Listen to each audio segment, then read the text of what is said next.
Bonjour, nous ouvrons ensemble le chapitre 25 du livre des Nombres. Un chapitre somme toute assez court, mais d'une violence certaine, et en même temps livrant des éléments assez cruciaux concernant la vie et la pérennité du peuple d'Israël.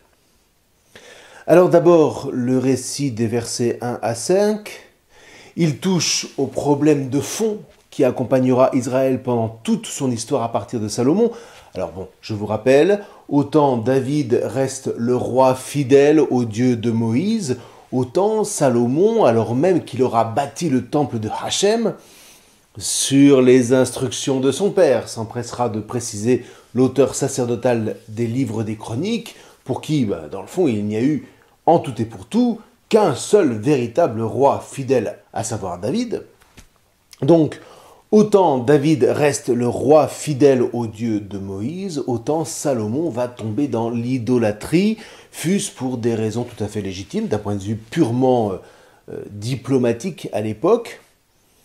Ce sera d'ailleurs aussi le problème de Saül, le tout premier roi d'Israël. Hachem lui demande une chose, et il en fait une autre pour des raisons politiquement légitimes, et hop, il est mis de côté au profit de David.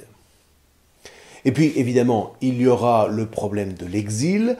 Pourquoi, au VIe siècle avant Jésus-Christ, Babylone va-t-elle être victorieuse au point de rayer de la carte ce qui restait d'Israël après le passage des Assyriens, à savoir le petit royaume de Juda?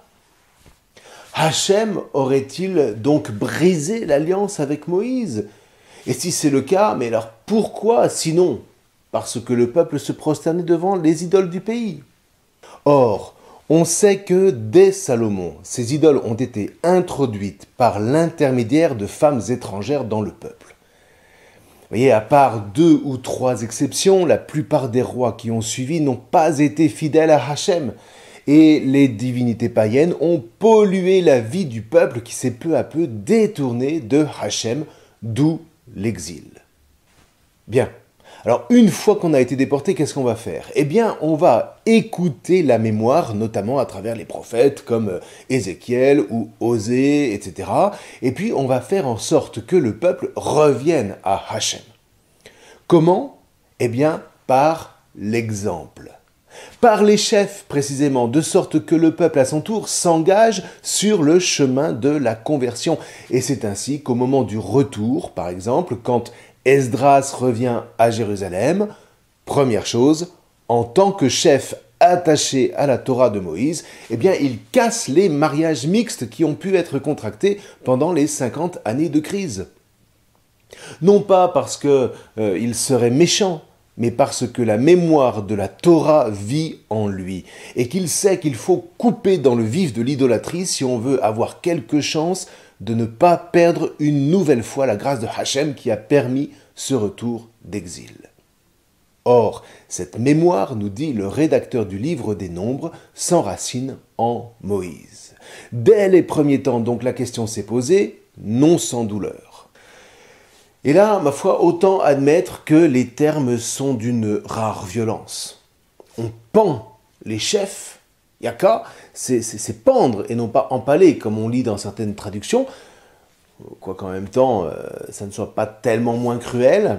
Vous voyez, il s'agit de pendre au sens où on disloque la tête du reste du corps. Néanmoins, ça reste une peine vraiment exceptionnelle. On ne la croise pas plus de 3 fois dans toute la Bible. C'est donc dire la gravité de l'événement. Alors maintenant, pourquoi pend-on ces chefs? Mais parce que précisément là où vont les chefs, là va le peuple. C'est comme ça dans toute l'Antiquité, y compris l'Antiquité biblique. Et ça marche dans tous les sens. Si un chef païen se convertit à Hachem, tout le peuple se convertit à Hachem. Et si un chef d'Israël se met à adorer Baal, tout le peuple dont il a la charge va se mettre à adorer Baal. Si vous voulez, on aura ça bien plus tard dans un autre contexte avec Clovis. Clovis devient chrétien et toute son armée devient chrétienne. Et donc tout son peuple. Et ça ne pose aucune difficulté.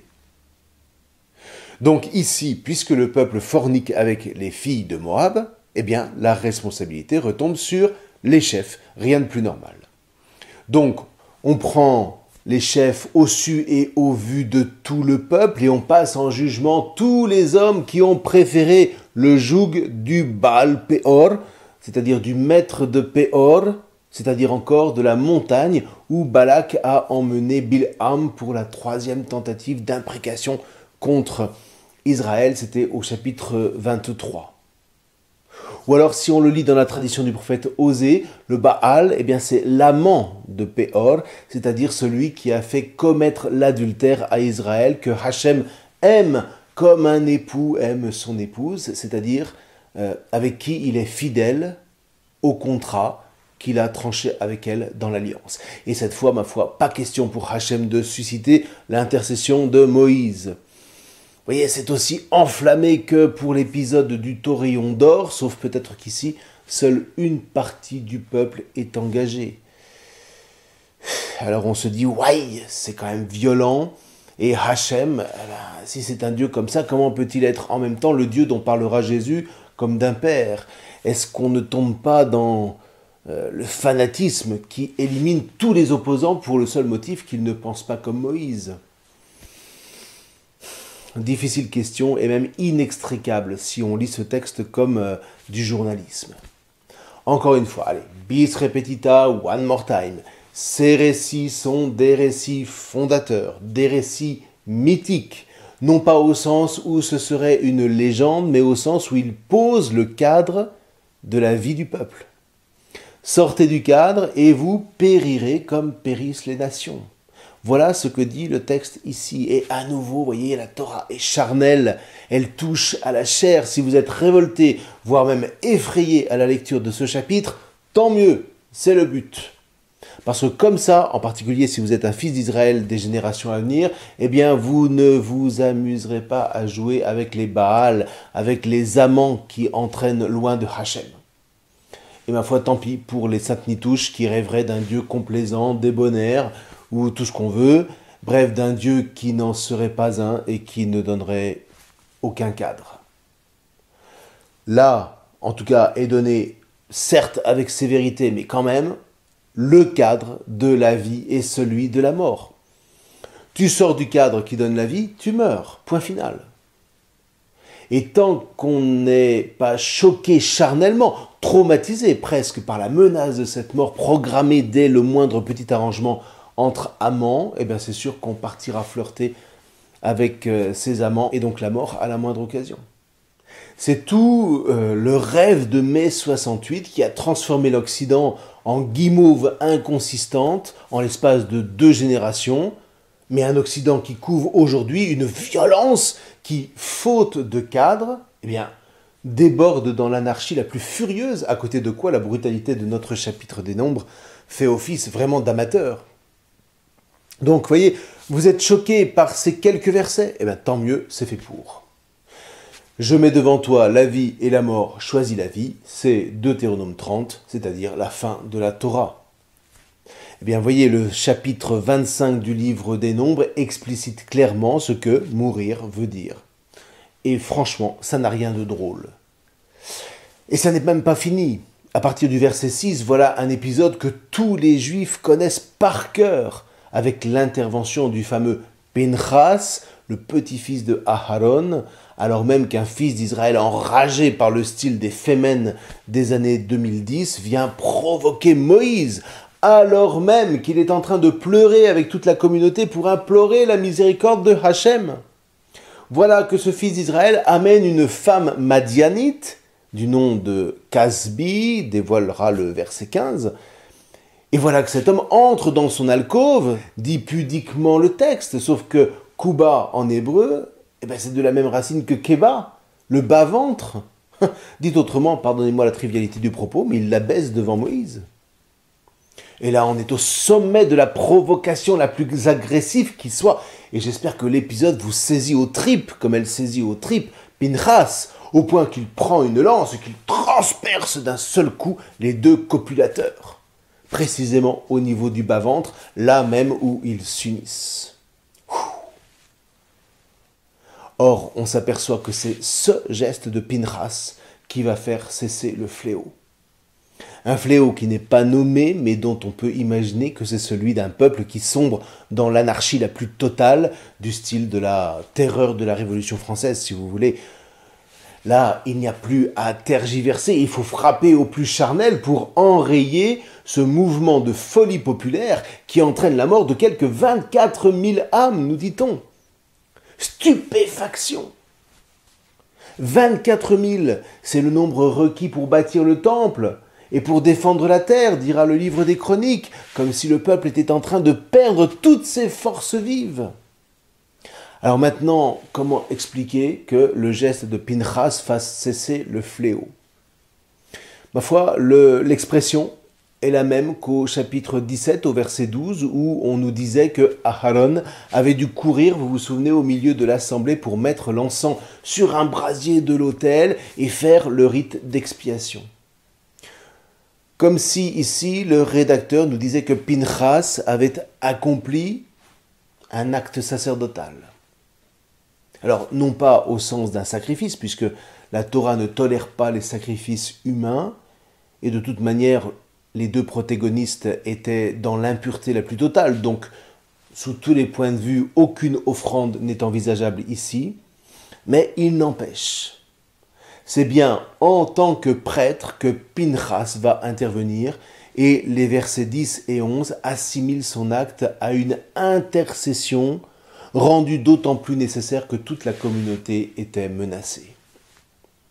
Et ce geste fera que de toute la descendance de Aharon par son fils Éléazar, la lignée de Pinchas obtiendra le sacerdoce à perpétuité. Le premier livre des Chroniques en fera même l'ancêtre de Tsadok au chapitre 5. Tsadok, c'est le grand prêtre de l'époque de la fin du règne de David, à partir de qui, en fait, l'office de grand prêtre devient historiquement héréditaire. Sauf que pour fonder cette dynastie, eh bien, on fait remonter l'ascendance de Tsadok jusqu'à ce fameux Pinchas, c'est-à-dire jusqu'à la période mythique du désert avec Moïse. Alors, on y reviendra en son temps si Dieu nous prête vie. En tous les cas, le sacerdoce du grand prêtre est vraiment présenté ici comme le rempart contre toute dérive idolâtrique en lien avec le roi et les prophètes dont il n'est ici évidemment pas encore question. Alors c'est vrai que Pinchas est en général complètement inconnu des chrétiens et pourtant il fait partie des figures essentielles de la tradition juive au point qu'il sera plusieurs fois encore question de lui dans la mémoire d'Israël. On peut lire par exemple le psaume 106, c'est les versets 21, 24 et puis 28 et suivants. Ils oublient le Dieu qui les sauve, ils dédaignent une terre savoureuse ne voulant pas croire à sa parole, ils se donnent au Baal de Péor, tiens, ils communient au repas des morts, ils irritent Dieu par toutes ses pratiques. Un désastre s'abat sur eux, mais Pinchas s'est levé en vengeur et le désastre s'arrête. Son action est tenue pour juste d'âge en âge et pour toujours. On peut aussi se référer au grand panégyrique du Siracide, au chapitre 45. Pinchas, fils d'Éléazar, est le troisième en gloire pour son zèle dans la crainte du Seigneur et parce qu'il a tenu bon lors de la révolte du peuple avec un noble courage. C'est ainsi qu'il a obtenu le pardon pour Israël. C'est pourquoi le Seigneur conclut avec lui une alliance de paix, il l'établit chef du sanctuaire et du peuple pour qu'à lui et à sa semence appartienne à jamais la dignité de grand prêtre. Certes, il y eut aussi une alliance avec David, fils de Jessé, de la tribu de Juda, mais l'héritage d'un roi passe à un seul de ses fils, tandis que l'héritage de Aaron est pour toute sa semence. Que le Seigneur mette la sagesse en votre cœur, fils de Aaron, pour juger son peuple avec justice, afin que les vertus de vos ancêtres ne disparaissent pas et que leur gloire se maintienne d'âge en âge. Alors maintenant, à propos de la question de la jalousie de Hachem, on en a déjà parlé à propos de l'épisode du Taurillon d'or, c'était en Exode chapitre 34, et puis à propos du chapitre 5 du livre des Nombres. Rappelons seulement que cette jalousie est celle de l'époux quand il est bafoué. À ne pas confondre évidemment avec le péché de jalousie qui consiste à manquer de confiance par principe envers celui ou celle qui ne nous a jamais trompés. Alors encore une fois, hors du cadre de l'alliance et des noces auxquelles prépare l'élection, la jalousie de Hachem a toutes les allures d'un fanatisme. Mais, remis dans son contexte et dans le but explicite de la joie à laquelle Hachem veut faire participer toute sa création, cette jalousie n'a rien de pécheresse, au contraire. Elle est la condition d'un amour sérieux qui refuse de laisser l'autre se perdre en se rendant esclave volontaire de la mort, en allant vers le premier amant qui se présente à lui. Tout est en vue d'une vie qui se transmet de génération en génération, une vie porteuse de la mémoire d'un salut nécessaire et qui fait l'essence même de l'histoire de tout le genre humain convoqué à grandir et non pas à s'effondrer dans le mirage mortifère des idéologies d'un moment. Du coup, évidemment, comme n'importe quel peuple qui tente de faire sa place au soleil des nations, eh bien, on part faire la guerre aux Madianites qui ont voulu perdre Israël sur le chemin des idoles. Donner des idoles à Israël, et effectivement, en moins d'une génération, il se fondra dans le brouillard des nations et ce sera terminé. Donc, contre cette tentation, à l'époque mythique du désert, on mène le combat. C'est un combat spirituel qui se vit au plus concret de la chair de la communauté des fils d'Israël. Et attention non plus de ne pas faire des Madianites d'innocentes victimes d'Israël. Si ce n'est pas Israël qui gagne la guerre, eh bien ce sera les Madianites qui gagneront. Et dans un cas comme dans l'autre, le perdant deviendra esclave. Donc, aucun de ces deux peuples n'est la victime de l'autre. Alors, par ailleurs, on sait que la belle famille de Moïse est madianite, et plus précisément kénite, comme l'a rappelé le chapitre précédent, sans doute pour marquer la différence et mettre ce clan à part de l'ensemble des Madianites. Mais quoi qu'il en soit, ici, eh bien, les Madianites se sont comportés en idolâtres et en tentateurs. Il n'en faut donc pas plus pour qu'une guerre soit déclarée, et maintenant on a compris pourquoi.